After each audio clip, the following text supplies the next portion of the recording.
A lone man walked through the rain-soaked streets, his black coat clinging to his frame like a second skin. Each footstep echoed sharply against the pavement, sounding more like gunfire than a man's walk. Lightning flashed, and for a split second, the metal glint of a gun shone in his hand, heavy, not because of its make, but because of the guilt it carried. The rain couldn't wash that away. Not tonight. He had killed before, easily, coldly, without ever remembering the faces that faded beneath his aim. To him, it had always been business. A trigger pulled, a life gone, a job complete. But that night was different. That night, he wasn't walking toward another nameless target. He was walking toward the one person who had once taught him how to pray. The chapel stood forgotten at the edge of town, its broken cross leaning, its walls bleeding candlelight through shattered glass. Inside, the air smelled of wax and dust, the kind of place where time stopped, where sinners came to whisper apologies too late to matter. He stepped in, his boots silent now, his heart louder than the thunder outside. There she was, kneeling before the altar, a single candle flickering before her. Her face was pale, tired, but peaceful in a way that made him ache. She didn't turn when she heard him. She didn't need to. "I knew you'd come," she said softly. Her voice trembled, not with fear, but something else. Acceptance. "If you're here to kill me, do it quick. I'm tired." He froze. His finger tightened around the trigger, but his heart wouldn't obey. He'd taken so many lives that one more shouldn't have mattered. But somehow, hers did. She was the traitor. The one his boss said had betrayed them all. She had crossed lines that couldn't be forgiven, stolen something that couldn't be returned, his boss's trust, his own loyalty. She had been the reason blood spilled and men died. She should have been nothing but another name on his list. But standing there, watching the candlelight dance across her tear-streaked face, he realized the truth: he wasn't her executioner. He was her ghost. A man haunted by the memory of the one person who once believed he still had a soul. He raised the gun, but his hand shook. For the first time, the weapon felt foreign, like holding the past, like gripping something that no longer belonged to him. He saw her eyes, calm and wet, staring straight into his. No fear. No begging. Just the quiet sorrow of someone ready to die. And then, it happened. The impossible. He lowered the gun. The metallic click echoed through the chapel, louder than any shot he'd ever fired. She looked at him, surprised. He turned away, jaw clenched, as if fighting against something he couldn't name. Because in that moment, the killer wasn't battling orders or revenge, he was battling himself. And as the candle burned lower, one question lingered like the storm outside. What makes a killer drop his weapon, mercy, or love? Listen, if you want to understand Adrian Voss, you have to start with the sound of his first gunshot. It wasn't poetry. It was a fist-sized bang that carved his name into the world he came from. From that moment on, every step he took was measured against that echo. I have watched him move through rooms the way some men move through sleep, precise, necessary, as if the world were something to be navigated by rote. He learned early that feeling is a liability. Mercy gets you killed. Sympathy gets you used. So he cut both away like bad habits and kept what remained: skill, silence, and the cold comfort of a reliable trigger finger. Adrian was 16 when they found him, a skinny kid with more bruises than childhood and eyes that watched before they trusted. The city took him first, the streets taught him how to survive. The mob taught him how to belong. Don Marino's men offered him heat in winter, a bed when the gutters were frozen, and a job that turned fear into currency. His first kill, a petty rival who had crossed the wrong man, earned him respect and a place at the boss's table. They gave him a name, and he gave them his hands. After that, the work was simple: assignments, routes, faces that blurred after the flash of a muzzle. He never asked why. He never wanted to know. Business was business, and Adrian was good at business. The city itself was a character you could feel in your bones. Gray buildings leaned toward each other like old men whispering secrets. The air tasted like ash and old rain, and neon tired itself out against the fog. Power was a ledger of graves. Whoever had the most of them owned the blocks between the river and the train yard. You learn to read who ran a street by the number of men who walked it without flinching. Adrian walked those streets as if they were a map printed across his skin, routes memorized, exits noted, the sound of footsteps catalogued like currency. He moved through alleys with the intimacy of someone who had once been abandoned there.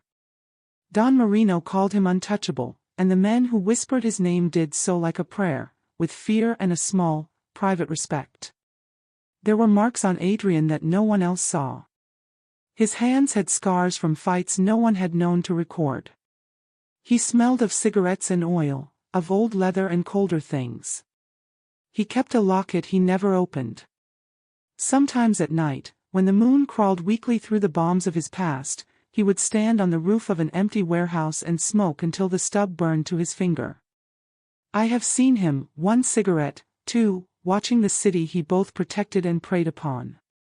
It was in those silent hours that the small pocket of humanity he'd hidden away made a noise, not loud, never loud, like the cough of a man waking from a long sleep. He would blink, and the noise would stop. But it was there, a thin thread he pretended not to feel. Don Marino, a man whose name could close a bar or summon a funeral, treated Adrian like more than muscle. He used him as an extension of his will, a blade hidden in a velvet glove. Reliable, the boss would say, tapping ash from his cigar, his voice like gravel and gold. You don't let me down. And Adrian, who had learned to crave the simplicity of purpose, did not let him down.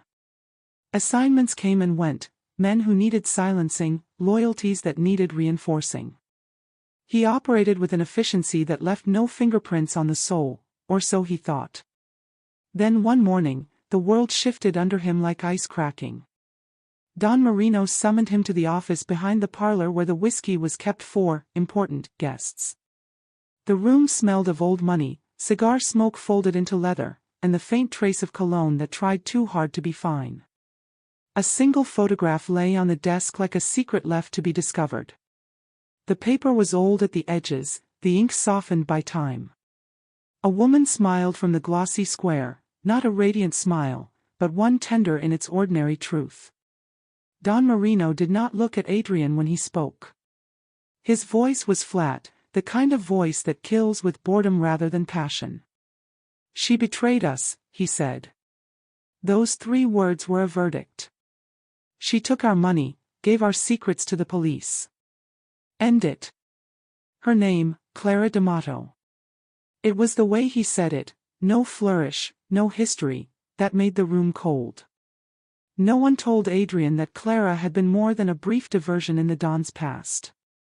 No one told him she had once slept in the rooms he now occupied or that she had learned to whisper to the boss in ways most women could not. No one told him she carried wounds in the places he recognized.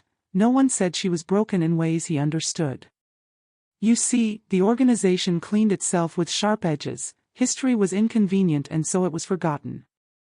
The photograph, however, lingered like a scar, and Adrian held it as he always held orders, without question.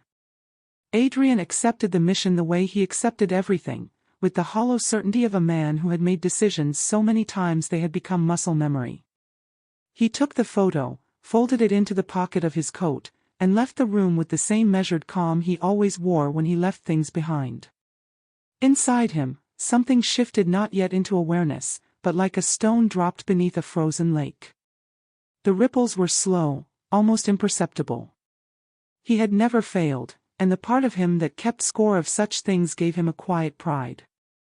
This was another job. Another name to cross off. He would do what he'd always done. But there are moments in life that are quiet in the way storms are quiet before the wind snaps the trees.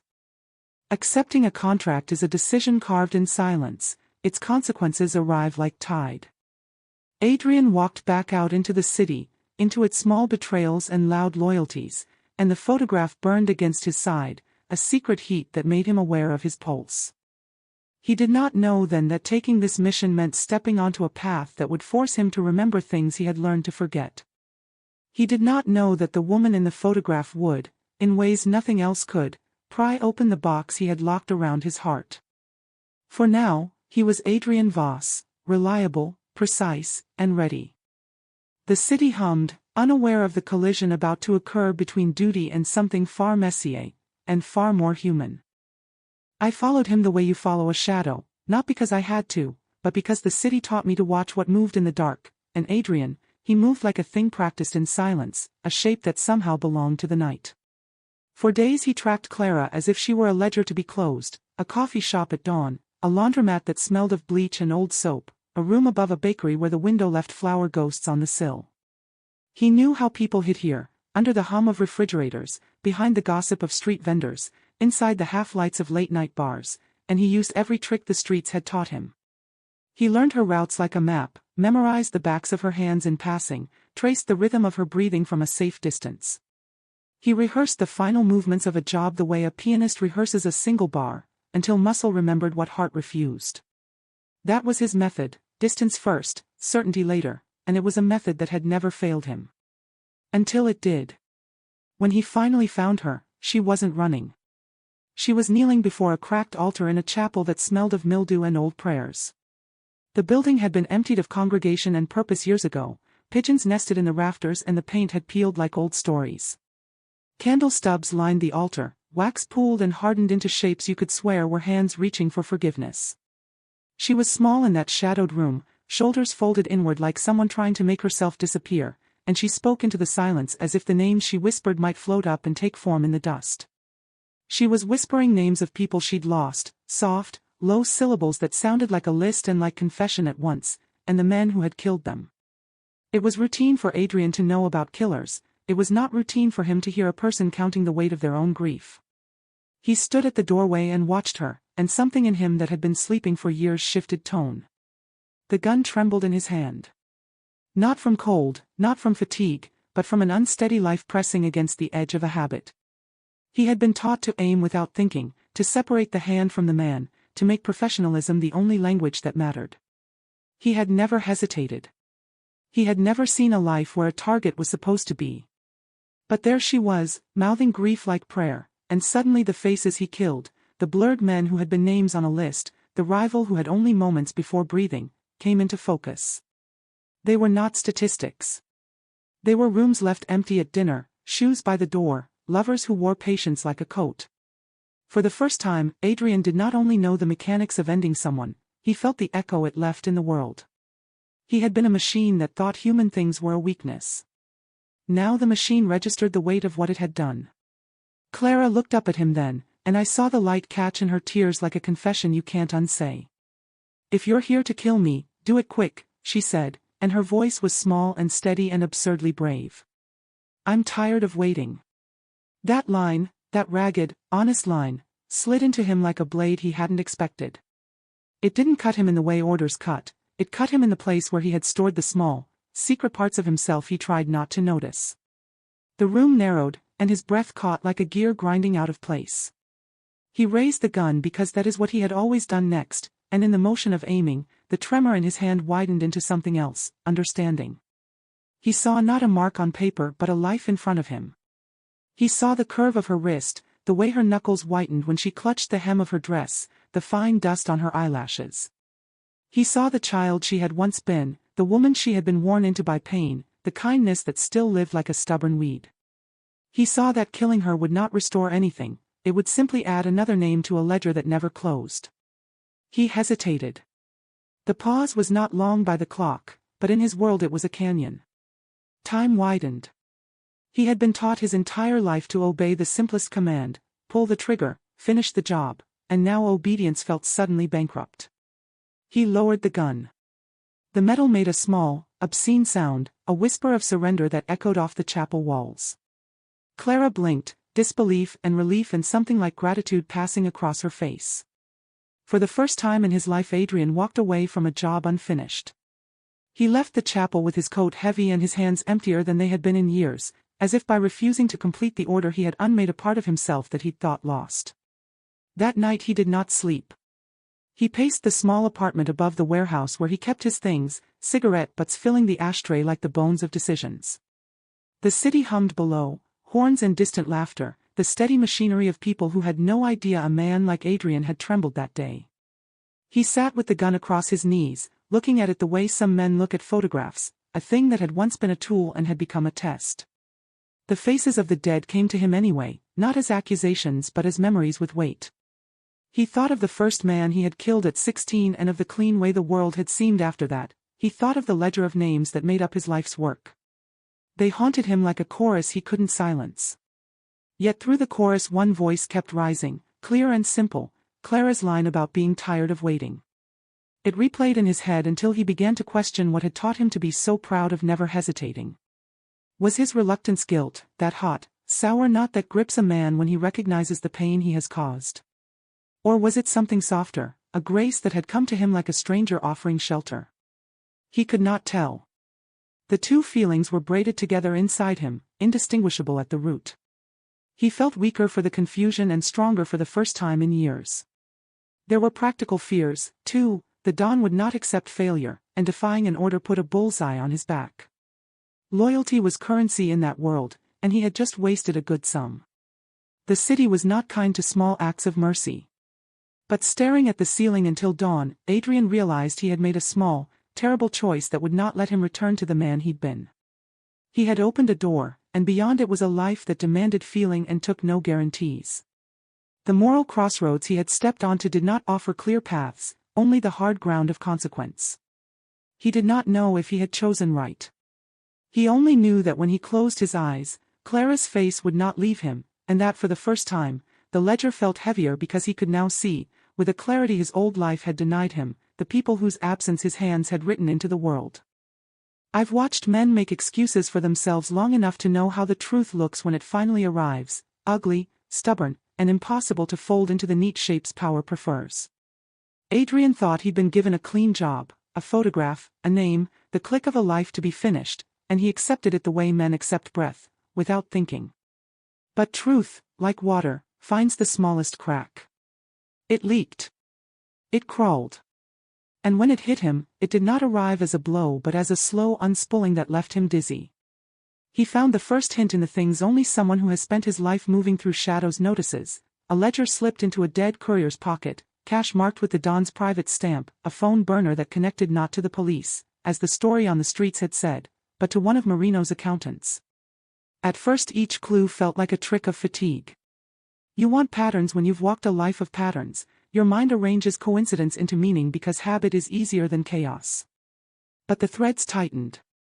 A name led to a whisper, and the whisper led to another whisper until a map unfolded under his hands that pointed to a single, brutal shape. The leak had been manufactured. The Don had arranged the leak and fed it, precise, poisonous, perfect, so anyone who stood too close to the truth would look guilty and be cut out of the story. In this ledger, Clara was not a traitor. She was a witness. And Adrian, who had thought he was the hand that settled accounts, realized he had been scheduled like a line item, an eraser to remove inconvenient testimony.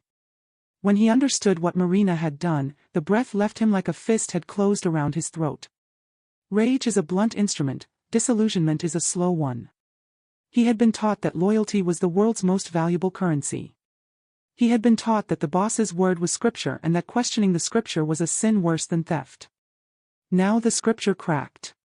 Don Marino, the man whose name put fear in the city's corners, had weaponized betrayal to hide his own crimes. He had turned truth into a trap and people into collateral. Adrian confronted him the way you confront a mirror that suddenly shows you at a different age. He did not storm the office, he walked in the way he always did, measured, controlled, as if calm could stop the ground from moving. Marino sat behind the desk like a man who had never been surprised. Cigar smoke curled between his fingers. The photograph lay there like a relic the boss pretended not to notice. Adrian put down the pieces he had gathered, receipts, phone numbers, a small stack of the Don's marked bills. He could have flung them like a provocation.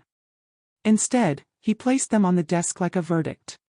You made it up, he said. Not a question. Not an apology. Just a fact dropped into the room like a stone. The Don smiled, that thin, terrible smile men of power keep for when they mean to end conversations.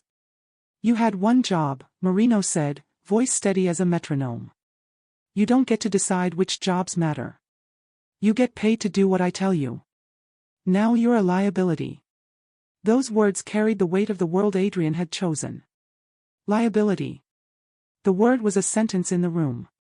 He had imagined consequences before, reprisals, turf wars, men he had to disappear to protect himself, but he had not imagined the particular cruelty of being named useless by the man whose approval he had used to build his life. To be a liability in that world is to be a corpse with a clock, and Marino's tone left no room for mercy. Adrian felt something inside him fracture and rearrange itself into a pattern he had not recognized, fear braided with a cold, terrible clarity. If mercy was treason in Marino's ledger, then mercy had a price that could not be paid with money. It cost safety, it cost reputation, and, if Marino's eyes were any gauge, it cost life. The organization did not forgive, it calculated. It made examples of ones who stepped outside. The revelation was not merely that Clara had been innocent. It was that the system that had raised Adrian, the system he had served his whole life, was primed to crush anything resembling conscience. There was a moment in the conversation when the Don's assistant brought in the coffee and put it down like a small, indifferent blessing. The office continued on like a small kingdom that expected loyalty as tax. Adrian listened to Marino talk about balance sheets and shipments, about how the police had to be fed something believable to keep them distracted from the bigger crimes. Marino spoke of cleanup like a man addressing the weather, necessary, even hygienic. For the first time the machinery of it all looked less like criminal enterprise and more like a kind of legalistic cruelty. They were pruning truths to grow power. Adrian's rage was not the movie kind that breaks furniture. It was quieter, a concentration that collected itself in the bones. The realization that he had been enlisted to erase an innocent woman unmoored him. He had taken lives because he had been told that their deaths served some order, some hierarchy.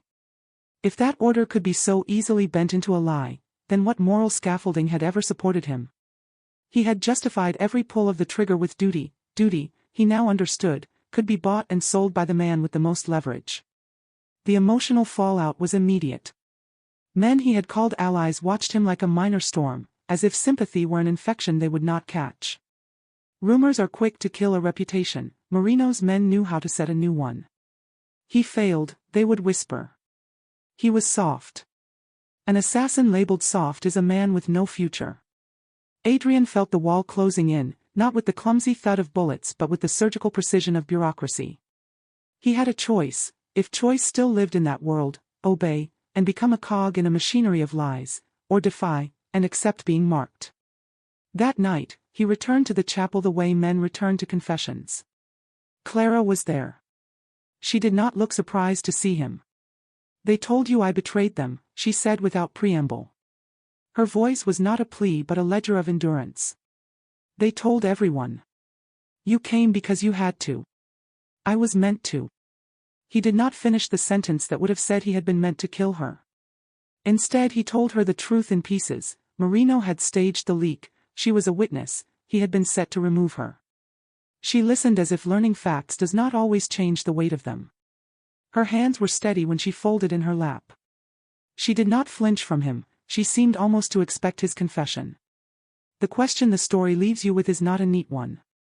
Adrian realized with the ache of someone who has been awake for days that mercy in his world is not a heroism but a treasonous act. To spare someone is to break the ledger forces wrote, it is to betray the man who keeps the books. If that is true, then what counts as forgiveness for a man who has made a life out of being unforgiving? Can a killer grown from the soil of violence ever be allowed to tend a garden of anything softer than power? Can he be forgiven, and if he is, will that forgiveness save him or simply make him an easier mark? I watched him stand in that chapel and understand that he had stepped off a path with no map. Forgiveness, if it exists, would not be a commodity he could buy. Love would not be a shelter recognized by the ledger. The Don had taught him one truth, in that world, mercy is treason. What Adrian learned at the end of that night, watching the candlelight take the shape of two people who did not know how to belong to anything else, was that some consequences outlive the men who make them. And perhaps the cruelest truth of all is that the capacity to change doesn't always come in time to save the one who changes. I went back to the mansion the way you go back to a house that once had your name on the lease, not because you expect a warm welcome but because you need an ending.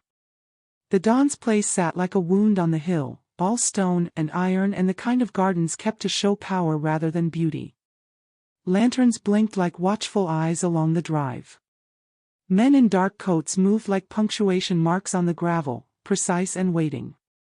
I could see Adrian before I heard him, the slope of his shoulders, the slow set of a man who had decided he would not run. There was no swagger in him now, no hiding behind speed or surprise. He walked up the steps as if he were walking to confession. They surrounded him before he reached the door, Marino's men, faces selected for their ability to be unremarkable and cruel. Guns were held low but steady, the kind of discipline trained into fingers until their pull was thoughtless. The Don came out onto the balcony and watched. His cigar was gone now, the emptiness of his mouth a harder thing to read than smoke. Marino looked at Adrian the way a judge looks at a defendant he has already condemned. There was no show of consideration, no flourish. Power that long practiced at maintaining order becomes habitually indifferent to cost. Adrian didn't resist. It was not bravado. It was the small and terrible acceptance of a man who had stepped outside the ledger and found no allies. He didn't plead. He didn't bargain. He stood like a man who knew the rules of the world he had served and who had chosen to break them anyway. That quiet bravery is a kind that surprises those who depend on predictable men. There is a particular cruelty in being predictable in a world that punishes unpredictability, but predictability can also be moral.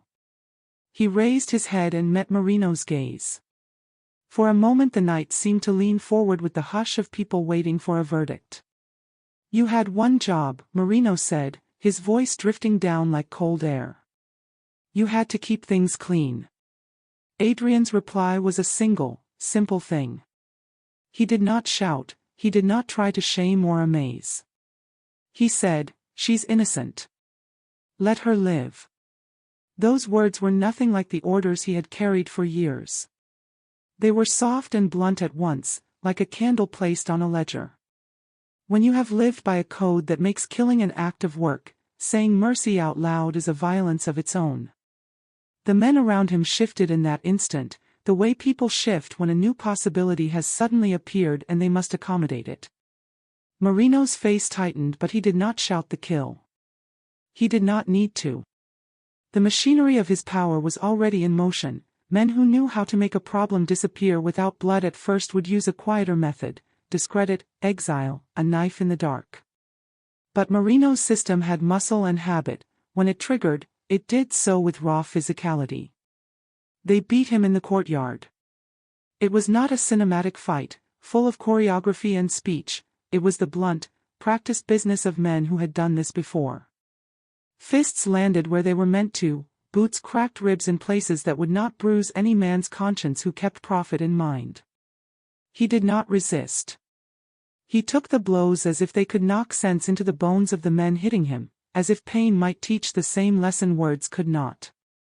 When they staged him against the fountain, the tile feathered with water and blood, he tasted metal at the back of his mouth and felt the world narrow to the count of his breath. A pistol barked with the flat, imminent sound of a clock striking.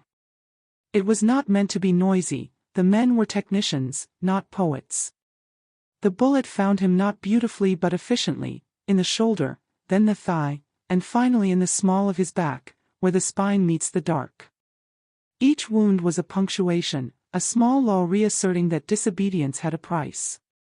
Adrian went down with the last sound of his name wrapped around it, a sound that was more of a prayer than an accusation. They left him there, between the fountain and the rose bushes that had been trimmed for show, a body made small by the night. Blood pooled in the creases of his coat like a map. The courtyard smelled of iron and wet stone, and the mansion receded into its windows like a face that had seen too much.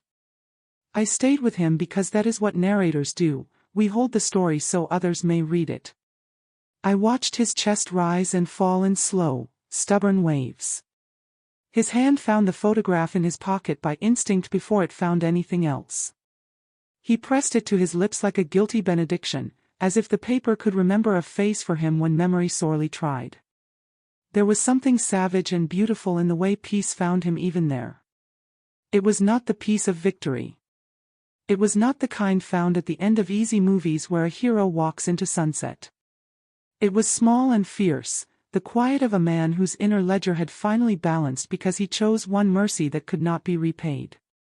A calm settled over his eyes as if, for the first time, he had done something he believed might mean anything to the world beyond his own loyalty. He did not live to see whether the Don would call it treason in any public ledger. He only knew, with a clarity the violent often do not get, that he had acted like a man rather than a detail. Meanwhile, the chapel hummed with a quieter kind of drama.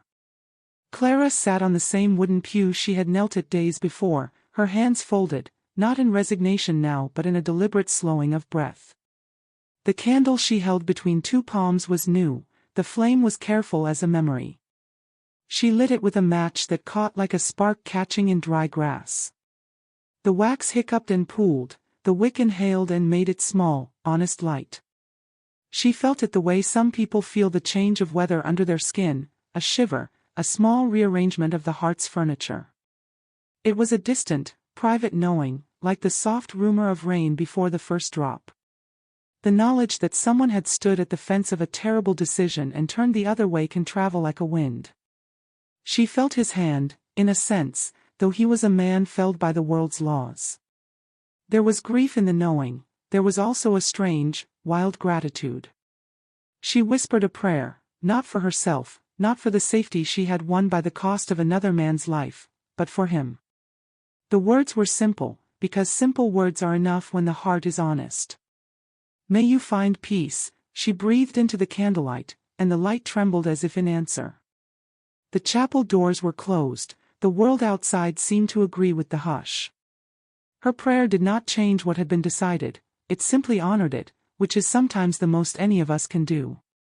Adrian's last breath left him with the photograph clutched to his chest and the knowledge that he had, in the last thing he ever did, been true to a part of himself the city had tried to corrode. He had paid the price the ledger demanded, and in doing so he bought a small piece of grace no accounting could name. The Don kept his city, Marino kept his ledger, and the streets continued their business as if men like Adrian were natural features of the landscape. But inside one small place, an altar, a courtyard, a pair of hands that had chosen not to kill, something else had been born, the stubborn proof that even those who have lived in blood can perform an act that weighs in the world like mercy. The cost was everything he had, the gift was a soul, redeemed in the simplest, ugliest, and truest way possible. The city, as cities do, kept moving.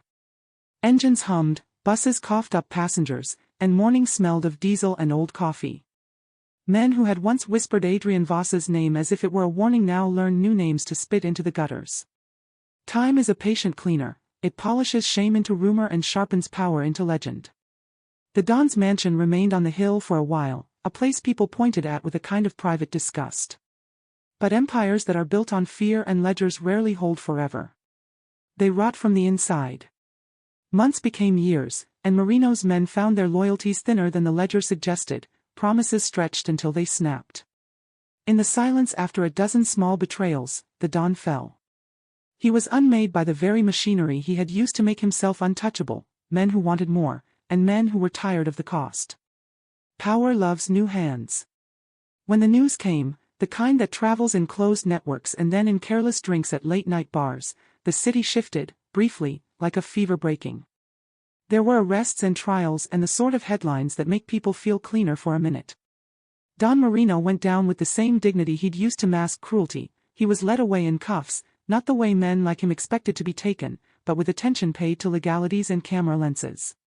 The streets smiled in small, private ways. The ledger had been tipped. For some, it was justice. For others, it was another business transaction wrapped in a different coat.